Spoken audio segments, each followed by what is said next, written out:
Hey everybody, Jamie Starr here for the New World News Network. Today I'm going to do a video that's probably a little overdue. Now, I've been a fan recently of the show The Hill. It's a web series, news broadcast. I enjoy the formula. I like that you have Saagar and Crystal, and they're both sort of giving their take on things, and the format's cool in that regard, but as I mentioned in yesterday's podcast with Paul, I saw, and the name always escapes me. Oh, I saw Saagar on a podcast. Begins with an F, fan something.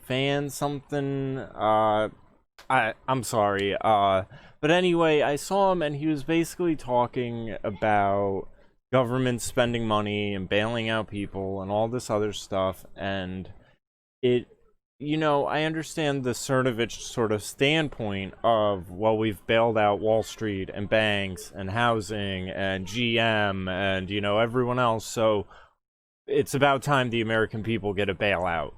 And I'm kind of cool with that. I wouldn't mind a investment from the government because I would reinvest it in myself. Thankfully, I'm not out of work and I don't have many large bills or college debt, so it would be great from my standpoint. But Saagar from the Hill seems to take this point to a whole different level where there is no economic conservatism to him. And I'm all for cutting a budget somewhere, spending that money elsewhere and things like that. But sort of the same way the people in the interview with him were very taken back, and they said, in what way are you a conservative? When you see clips like this, and I'm going to get into some of it because it's very easy stuff to sort of take apart. He's one of these pundits that, I don't know if everything's I'm really trying to give him the benefit of the doubt because I feel like he's honest, and that's what I really like about The Hill, is I feel like there's a level of just honesty and them being genuine. But in that aspect, either everything in his head is so compartmentalized that he's not seeing the big picture, or he is just somehow worked himself into this way where, he is like worse controlled opposition than your, shitty Fox News pundits, because he seemingly puts up a fight against the left everywhere it's futile, and then will just go along with all of their sort of big government plans, which is essentially the problem I've had with all of your typical Republicans. And so, that's where it's just, it's really a mess, and I completely encourage everyone in the comments to give me your theories about this if you watch The Hill, if you don't. But even as I'm verbalizing this and explaining it, I'm like, in what way? Okay, I get it. Like his criticism of the government is, cronyism, and the big government Republicans want to just enrich their friends and big business and everything like that. And then under his guise of Republican populism or whatever, he seems to argue though for the exact same things, and cloaks it in this veneer of well, we're doing what the public wants and this and that, which in that regard, it's almost just seems as if you inevitably end up towards the mob rule liberalism of things. So I really have a hard time wrapping my head around it, because you just feel like looking and being like, so what's your point? What's your end game? What does your version of how this all pans out look like? So let's get into this. All right, Saagar, what's on your radar? Well, something I've been turning over in my mind since Trump's last debate with Joe Biden is that the president who destroyed the modern Republican Party and who exposed them as corrupt, hapless fools that they really are, increasingly is becoming exactly the type of person whom he beat in 2016. You could see this a lot throughout the debate, with Trump attacking Joe Biden for being a so-called tool of the radical left and harping consistently about raised taxes or the stock market instead of talking about trade deals and immigration. But the area that you really see Trump has become mostly a conventional Republican in many respects is his handling of coronavirus. From the very beginning. Now, if I were to just take a guess, now first off, the debates were structured, and granted, Trump isn't one to very much abide by the structuring of it, but I feel like trade deals and the border, like, those are things that have been worked on. It's not something you can really offer going, I mean, there's his accomplishments in these things, but this is a sales pitch. You can't sell someone what you've already sold them. So I know that's a minor thing, but because he's not selling what he already sold, he's just a typical Republican because Trump had two options. He could become the national populist president who led the country through a crisis by bucking his party's historic commitment to fiscal austerity with huge rescue packages for American workers, trade retribution against China for covering up this plague, and by throwing the might of the federal government against defeating it in a World War II-style effort. All right, so let me just throw out my first overarching problem with this, where, like I said in the podcast yesterday, watching the debate, you know, I would make these remarks every time they would switch topics, where I'd be like, oh, now the government's responsible for your health. Now the government's responsible for the weather. Now the government is responsible for insert blank. And in that way, like, this has bothered me from the start, because the idea that And that's where I think the real problem actually is. That's funny, that's frozen on that face. But the idea that the federal government is even capable of fighting a virus is a naive, far-fetched, imaginative notion. Like, it's Candyland thinking. Like, it's a virus. Like, you can, like, all the spending and whatever, like, and this is just, like, it is again this idea, and at least he takes it to the point of, well, we'll just max out the government's credit card at the Federal Reserve to fucking, you know, keep everything going. But this idea that in order to save the economy and everyone's lives and well-being, you stop absolutely everything and, you know, insert all of these measures that just exacerbate every other problem, really don't do much for the virus. I mean, I've got videos pulled up. I mean, what do we want to look at?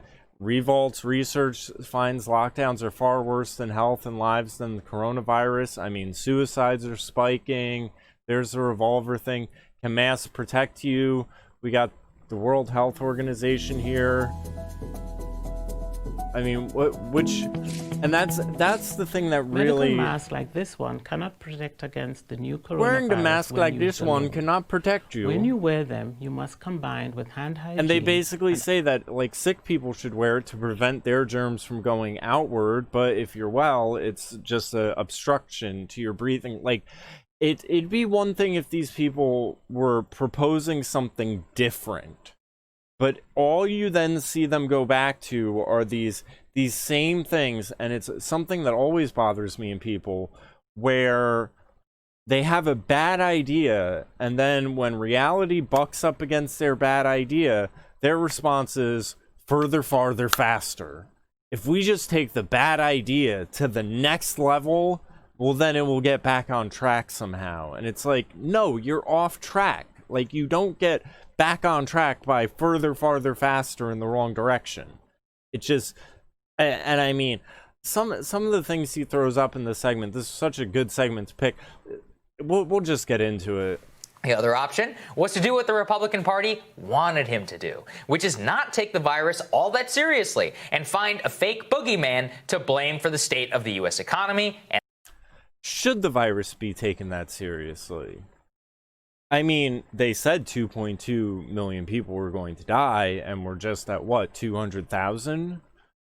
I mean, this is again a like, and this is what sort of everything I'm going to tie into with his populist views are, where it's like if I had a sit down with Saagar right now, my question to him would be, so when should we operate in reality and when should we not? And this is again why I say he's almost this sort of controlled opposition thing, because where you have these radical SJWs that are like men and women aren't real, and gender is an infinite spectrum of whatever, and white privilege and all this anti-reality nonsense. Well, he's just as much anti-reality. At no point is it like fact of the matter. It's like well, they didn't act as if it was dangerous. What should they have acted as if they were dangerous? I mean, there's so much like just underlying presumptions in everything he's saying right now. So, all right, in the country. And unfortunately, that's what he's decided to do. Around March or April, Trump and the Republican Party basically decided to stop pretending to care about the virus and pivoting to the notion that actually coronavirus isn't all that bad, with the message that we should just open back up and that alone would save the U.S. economy. No, see, as pointed to here, there's numerous studies finding that the results of the lockdowns are far worse in general. And this is again the compartmentalization factor, where if you are solely looking at COVID and how many people are getting it and how many people are getting treatment and how many people are, I mean, granted the death rates have fallen off, but let's not mention that. But if you are trying to lead the country based on numerous factors, because it's when you're just saying, the economy is people's lives, it's people's livelihoods. So pivoting towards the economy, I mean, it's basically like hey, there's a virus that came that we said was going to kill everyone. Hey, it didn't kill everyone, but because we overreacted, we fucking ruined everyone's lives. And now you're just basically complaining that they pivoted towards the virus that didn't kill as many. Like, they're pivoting towards the problem they created and trying to not get people to notice that they're the ones responsible for it. That's the scandal in all of this. The scandal in it isn't, they're downplaying the virus by pivoting. No, the scandal is the fact that they are trying to divert your attention away from who actually caused the economic problems with people's livelihoods, the cancer rates going up, the drug abuse rates going up, the domestic violence rates going up, the suicide rates going up, the child abuse rates going. I mean, they're trying to pivot from that and not make you realize it didn't happen from COVID, it happened from the response to COVID. So I just want people to be aware of that list I just ran off. And when people try to make these arguments that, we should take it serious, we should do more, we should do this, we should do more what? We should send more sick people into nursing homes? I mean, the upside down world of it all, like, even my partner came to me last night and was like, I can't believe my mom thinks like Cuomo is doing like good things, or that he's like something like a good governor or something. And I said, yeah, I know, it's the same with my mom. I said, and it's like, it's a complete inversion of reality. Like, he is responsible for killing thousands of people, and yet somehow they think he has saved lives. And so it's when Saagar gets into his populace, what the American people want, the populace, the this and that, the mob rule of it all. And it's like, okay, well, if the mob rule thinks some guy who's responsible for the deaths of thousands is actually a lifesaver, we should just go to that, bend with the mob, go along with what they say, treat him like a hero or savior of some sort. I mean, this is the anti-reality is what's going on here. Well, how did that work out? Well, more people got sick across the entire American South, but did they die, though? Just saying. Importantly, the economic libertarians in the Republican Party scored their real goal. No matter how bad things got out there for the average American, they could point to any coronavirus restrictions in place as the real issue. Therefore, yeah, because what was actually, again, this is a compartmentalized thing. I mean, why don't we take a survey of how many business owners got coronavirus and subsequently died or had complications or something like that? I mean, it's again like I just don't even know what to make of this. Like, in what world is he operating where the changes made to people's lives were forced upon them? They had no choice in it. So again, I understand the government having to do something because they took away that choice, but this fool is acting as if there was like this. I don't even know. I am really beyond all, like, this is so far beyond me, because the whole premise here is so off. They had an alternative to spending money in Congress. And as long as they had that fake pseudo-reality, then they had something to cling to. That pseudo-reality, more than anything, is responsible right now for lack of economic stimulus for the American people. And that's essentially... So what he's basically then putting forth is that the government can stimulate the economy back to, what, a normal capitalist state? We're going to socialism our way through this, universal basic income our way through this. I don't understand. He's arguing Joe Biden's position that you can shut down the economy, you can put a halt to everything, and somehow putting that halt on everything will be fine and work its way out. Like, full stop will somehow get us going forward. I don't get this. And it's like, I mean, I know the phrase gaslighting is overused lately, but it really makes me feel like I'm going crazy trying to understand how these people that are constantly presented as so educated and well-read and knowledgeable seem like they're insane. What Trump is bought into. I don't think he shares the economic ideology. More, it's just a lot easier for him to try and wish away the virus and save the economy than actually doing the work of whipping votes in Congress. And lo and behold, that's basically exactly what he tweeted yesterday from his hospital room when he announced he was being discharged from Walter Reed back to the White House, when he said, quote, "I will be leaving the great Walter Reed Medical Center today at 6:30 p.m. Feeling really good. Don't be afraid of COVID. Don't let it dominate your life. We have developed, under the Trump administration, some really great drugs and knowledge. I feel better than I did 20 years ago." So there you have it. And what's wrong with that? I mean, again, what are the death rate numbers at? What are the treatment rate numbers at? Is Trump's situation standard? I mean, I've heard doctors talk about hydroxychloroquine, calling it the Lazarus drug, where people will be like laid out and then you give it to them and a day later they're back up on their feet. So is what he's saying reflective of how standard treatment for this illness is going now? Overt message from a person who was literally hospitalized and shot up full of experimental drugs and steroids is that the disease isn't that bad. And look, I accept some validity to the argument that it's not nearly as bad as some people in the media want us to believe. But the problem that Republicans and Trump have is basically nobody trusts a word that they have to say about the virus because they didn't take it seriously in the first place. As we have covered here. And whose position is that? Because here's the interesting thing, because Crystal's about to bring this up, that actually it was Tucker Carlson and the right wing and everyone saying early on during impeachment times that they were the ones pointing to it, saying this is a problem. So you factually know that they were the ones taking it seriously. And then at some point you are not explaining where the change of heart came. And this is the problem they both have in this segment, is they acknowledge that there's this shift, but fail to acknowledge that it's based on evidence. Even here, he's saying, well, the virus, it's not as bad as the media wants you to think. It's not as bad as you thought. That's the reality. And it's still lesser than the lessened amount you are giving compared to the media. Ad nauseum. The vast majority of Americans want to keep social distancing, even if it means...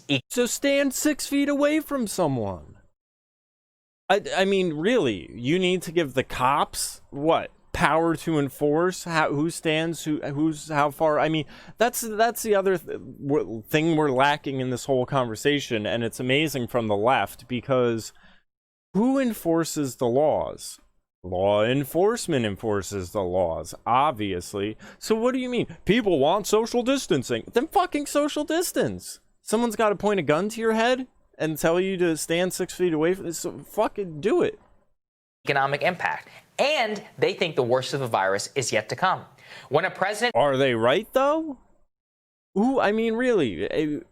So I wanted to make this point, just because this is where Saagar starts falling back on the people thing, the populace, the American public. So, I mean, there's plenty of these lists. 11 dumbest things 30% of Americans believe. Gay people can choose to become straight. 9/11 didn't happen in 2001. Their jobs really matter. The Bible's the literal word of God, that they aren't made from evolution. This is a pretty partisan one here. 7% of Americans think chocolate milk comes from brown cows. Thousands believe they're being gang stalked. Quarter of Americans believe God has a role in Super Bowl. 12 million believe lizard people run the government. Americans think HTML is an STD. 50% of Americans believe major news outlets make stuff up about Trump. They believe dinosaurs and humans coexisted. Half of Americans believe global warming will harm America, but not them personally. Barely anyone knows anything about the Constitution. So you want to what? Just let these people that... I mean, we're a republic, right? Or Saagar on the let's get rid of the electoral college train now. I mean, there's so much concern for what the populace thinks. And I'm not an elitist by any stretch. It's just really stupid when people play this whole game of, well, there's the system and the checks and balances and it works and, you know, this and that. And I understand sometimes the elected officials don't do what they campaign to do and all of that. But to act as if consensus creates validity is ridiculous. And that's what these sort of populist types continually do. I mean, it's very much the, well, 98% of scientists agree that global warming, man-made climate change, blah, blah, blah. Like, who was just hospitalized, says, don't worry about it. They see more kabuki theater, not reassurance that everything is okay. They see only another reason that they shouldn't get on a plane or go out to eat or, in effect, conduct commerce, which is ultimately our goal to save the many millions destroyed by this economic depression. As evidence. How? I mean, that's the big elephant in the room here. How?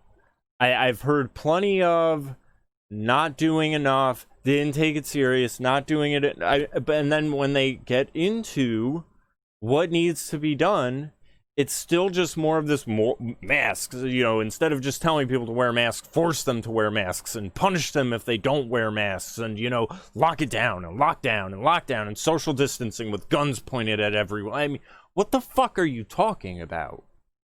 Trump is weirdly becoming a conventional Republican. The longer this campaign drags on, I present to you a statement from one of the great villains of Rising, Senator Ron Johnson of Wisconsin, one of the most libertarian senators in the entire body, a major opponent of spending, and currently a Republican senator positive for coronavirus. What is that senator doing in his convalescence? Is he making sure other Americans are okay? Is he drawing attention to its seriousness? Drawing attention to the fact that so many millions are hurting because of the economic conditions we have? Oh no, of course not. He's actually arguing more Americans should be infected with the beloved Sweden theory put forward by libertarians since day one of this crisis. He told a Denver radio...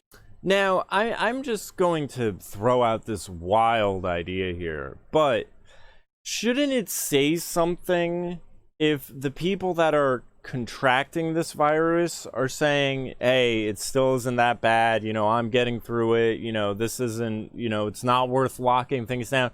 Shouldn't we sort of like, I don't know, sort of respect their experience compared to the person who just gets to sit in their newsroom and just sort of stick their nose up at everything saying, oh no, well, I mean, look at them, they have the virus, but they still aren't taking it serious? Maybe that should just tell you that it shouldn't be taken serious and they were actually right all along.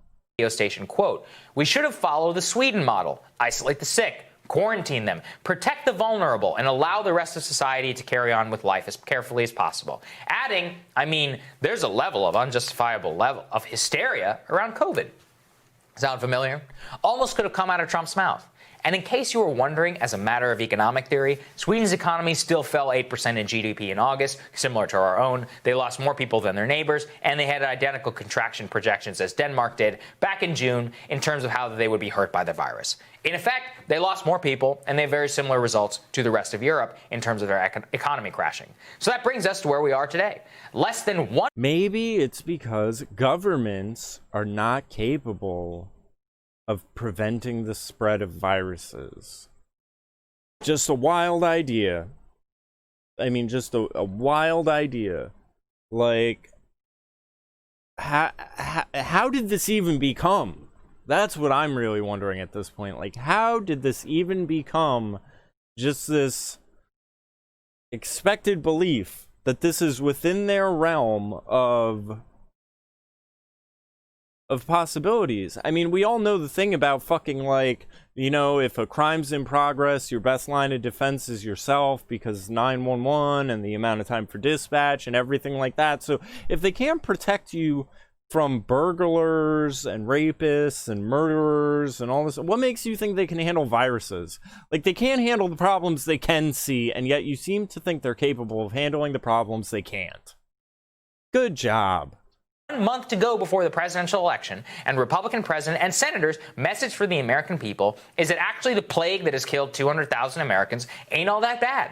And if we stop being afraid of it, then things will get better, instead of whipping votes and doing everything humanly possible to move an economic stimulus bill through the United States Senate. Maybe this sounds very harsh for the many of you who are on the right and are viewing this, but if you consider yourself a populist, then at the very least, you need to consider what the majority of Americans want. I see, this is again this weird disconnect where he's just like, money solves all problems. Like, well, we just need to start giving out money. Give out money, print out the money, send out the money to people, more money, and that's what the people want, so give them the money. Like, what? Like, I already said I would gladly take more money, but I don't understand how that does anything in reality. Like, because it's not a problem from the virus, it's a problem from the virus's reaction. So it's this whole, it's such as, is it circular logic? It's like, spend more money, but do more of the things that cause the problem that's making you have to spend more money, so you have to keep spending more money and just, like, spend into oblivion because you don't want to admit the government isn't capable of stopping a virus, so you need to keep appearing as if you're doing something by ruining people's lives and just getting everyone on the dole. I mean, this is a recipe for inadvertent socialism because you refuse to admit the government cannot stop a virus. And the answer is actually pretty clear. The majority of Americans want economic stimulus. They want to feel that their leaders take coronavirus seriously. Oh, they want to feel, it's about their feelings. It's about the feelings. And that's why we're making them feel as if the government can even do something here, because they can't. And where did this false hope come from? Like, this is my problem with all of this, where like I said, those polls of Americans believe this and that. Just because they have a false notion that something can be, what, we need to present more anti-reality to them? We need to portray these people as being capable of doing something they're not? And are actively working to mitigate its effects. And the thing they distrust, above all, is spin that everything is okay, especially after... No, actually, the thing they distrust most of all is the media, and it's the media that's been telling them it's the end of the world. How could you even say that? 7 months of... Oh, because he's citing the polling data that the same media that no one trusts uses. Yeah, that's the problem. Non-stop similar messaging from the White House and Republican Party on this front. The reason we're staring down the barrel at an increasingly likely historic defeat in November is precisely because the will of the people was ignored. In crisis, they demand firm leadership, serious and bold action, not simply trying to wish something away. Remember, after FDR said that the only thing we had to fear was fear itself, he proposed and passed the most transformative economic legislation that this country had ever seen and has seen since. And if you don't follow through, then it doesn't mean anything. And that's something I couldn't help. I had to write this for the many people on the right who are like enthralled with Trump and are like, oh, this is amazing. He's owning the libs. They're like, So, Trump beat Corona's ass in 3 funny, days. I mean, Saagar, you can beat a lot of people things can when you have a get world-class into medical these. team at your side. And Gotta who love knows that Isn't it funny socialized that medicine. who knows if Saagar's he even answer beat to it? this is, You just got to think let's about do this. as Like the I said, they're like, yeah, fascists. but FDR didn't say go out there and, have fear and please, my friends, go put your money in the banks. Mussolini He followed praised that up by FDR passing the and said that he was a FDIC, so it never fascist. would happen again. Right. He followed that up FDR with the praised 100 days Mussolini. and the legislation. There's If you want to basically a love cast yourself in the triangle mold of between FDR, be my FDR, guest, but Hitler, then go out and and actually the do others. what he did. Be a He didn't just fascist. talk. Just He go did out a and be a lot of fascist. things. Talking was one part Control of it, the, but a control lot all of the it was action. businesses, They don't shut they're all not the interested in any businesses action. down. The thing that's put so everyone on interesting the too government is dole. that Trump makes this argument of like, Government well, controls actually the I'm the whole one that took it corporation. seriously. Saagar's It points us to arguing for some comments economic that Joe Biden fascism. made early on, opposition to the ban of travelers from China, things that Nancy Pelosi did, going out to Chinatown and saying come out and eat and shop and all those things, which is true. And he's actually not wrong about that, which points out the fact at the very beginning of this crisis, it was actually the right wing that took this more seriously. That's right. Tucker Carlson was the one what on Fox caused News that who was like change to happen? raising the alarms early on, like this is happening, this is coming, we need to be serious about it. So now, as we're standing here today, watching the president, you gotta love that how it goes from, well, the right wing, they're raising the alarms, they're trying to get people to realize that this should be taken seriously, and then Trump is just saying it's no problem. What happened in between? Was there new data? Was there a response from government that suddenly became a bigger problem than the problem we were first faced with? This is the sort of compartmentalizing where it's like they can ignore that maybe there was reasons for them to change their tune. flout the mask thing and all of the insanity that we've witnessed over the past week. It seems like it's inevitable that it would be the right that would be opposed to the lockdowns, the restrictions, that would be flaunting this and saying, oh, it's not that big a deal. But that It seems inevitable. path and trajectory was actually not predetermined. It was not set. And at the beginning, it actually looked like things would go in the opposite direction. And it could have. You lay it out here very clearly. It could have been that Trump exercised some of his sort of authoritarian instincts to take this seriously and take control and have the big leader his authoritarian instincts. energy, the way that Where's Cuomo the did up data? in New York. And that was really what people wanted to see from a leader in this moment. They were down for some like authoritarian energy of here's what we're going to do, and I'm going to call up the companies, I'm going to make them produce these critical supplies, and we're all in this together. Like, people were set and ready for that, and it was a playbook that I thought maybe Trump would ultimately run. He's gone in the polar opposite direction. And we've tracked this from the beginning. This is one of the areas where being inside the right-wing bubble and the Fox News bubble and all of this has so disserved the entire country. But So in it's terms not- of his it's not political that prospects, it's there's been a data disaster or because these were anything like all that. It's just issues the that Fox the News Republican echo base was chamber. all in on, and everyone else in the country was in the other Well, direction. and here's the thing. This- Most of the this Republican show, base I mean, will the pretty more much go I'm with whatever Trump watching this directs. clip- This is, again, a story about power. And this is, again, a story, The common more theme I'm of the watching show, this, which is that what you really want could and what just the plop populace Cenk wants Uygur doesn't matter. right in It's the about middle elite there. Opinion, And this around could that be shapes our a Young lawmakers here in Turks DC. segment. What happened is that a handful of extraordinarily powerful Republicans, people like Stephen Moore and Larry Kudlow and others, concocted this theory that it's actually restrictions on businesses, which is crushing economic activity. That is not true. Even in places where... Yeah, because businesses can, obviously function at full capacity and do their, maximum amount of business while under strict restrictions, right? Where are we going to say Saagar operating at 30% capacity, and that's not going to make a business suffer?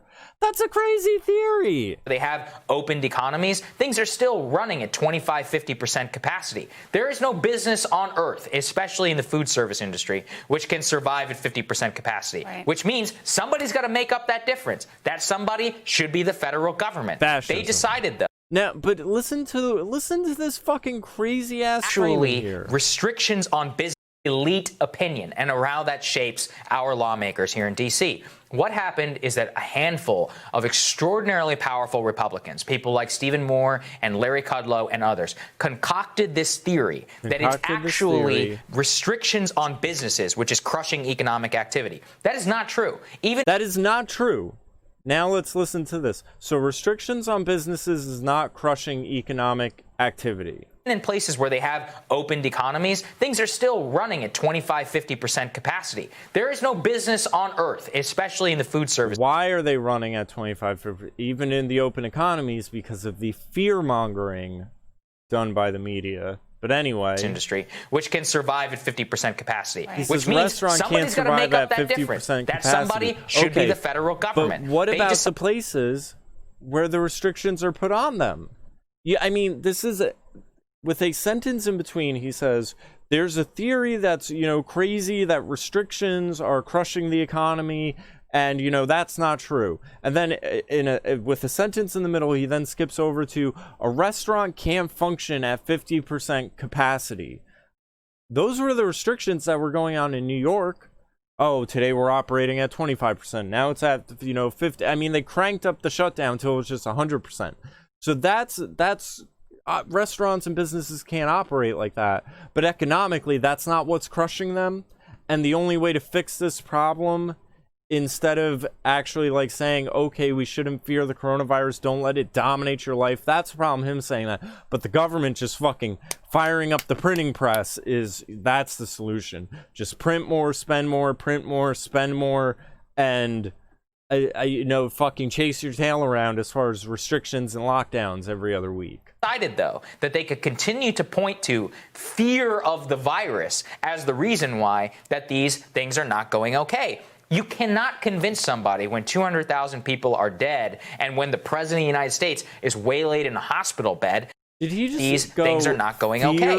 You cannot convince somebody when 200,000 people are dead and when the president decided, though, that they could continue to point to fear of the virus as the reason why that these things are not going okay. You cannot convince somebody. Are people not really afraid of the virus? Why is that fear of the virus? I mean, all of the I could pick this apart so much that it's just so full of shit. And again, I really like him and feel like he's genuine, but I don't know what the fuck he's getting at here, where it's like, yes, people are afraid of the virus. Isn't that why there's mail-in ballots and all? It's all in this weird compartmentalization where you can say one thing and then say something that contradicts it and something else, as long as it's not put next to the next sentence and all. Like, fear of the virus. Yes, people fear the virus. Are you invalidating their fear? Because I thought your whole thing is your problem with Trump saying don't fear the virus. So why is it fear of the virus? 200,000 people are dead, and when the president of the United States is waylaid in a hospital bed, that they shouldn't be afraid of something. And again, a lot of old people probably should be afraid of something. They should. You should take it seriously. Yeah. I mean, don't let fear dominate your life. But we all know the basic things to do. Don't let fear dominate your life. Oh, wait, that sounds familiar. Who said that?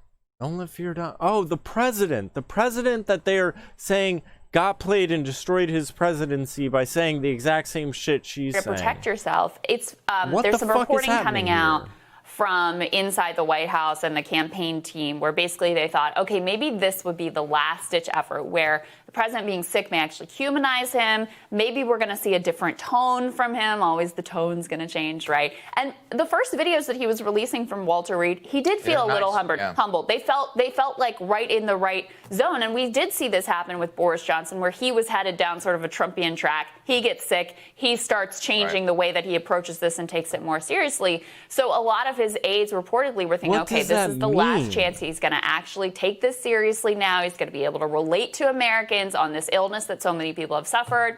No, out the window immediately. No, and look, you want to know why he's down in the polls, and you want to know why the vast majority of Americans don't trust what he has to say? It's because of this attitude. Again, I blame Trump, and I blame the mainstream Republican Party who's been pushing this from the very beginning. It's all just a fake of guys in order to not pass economic stimulus. I wish they'd just admit the game. They are so ideological that it does not matter what the fact pattern is. they No, will the whole figure out problem is a they're way not for all roads to ideological, lead and to they're like crony libertarianism and government capitalists. shouldn't do anything.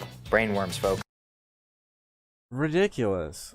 But my final point, what does taking it serious mean? I hear this talking point all the time. Trump didn't take it serious. I'll take it serious. Believe the scientists. Trust the scientists. Take it seriously. Take it. How? What? What? Give me a tangible. Give me a tangible thing, because we have courts saying that the response to this thing is unconstitutional. So how much of our society and our government and our institutional, our institutions are we willing to corrode and destroy for the sake of feeling like we're taking it serious? And what will it look like on the other end? Give me something a little more concrete than the people feel as if fire up the money printers and feel the seriousness of the taking the virus serious. Fuck this shit. Bullshit.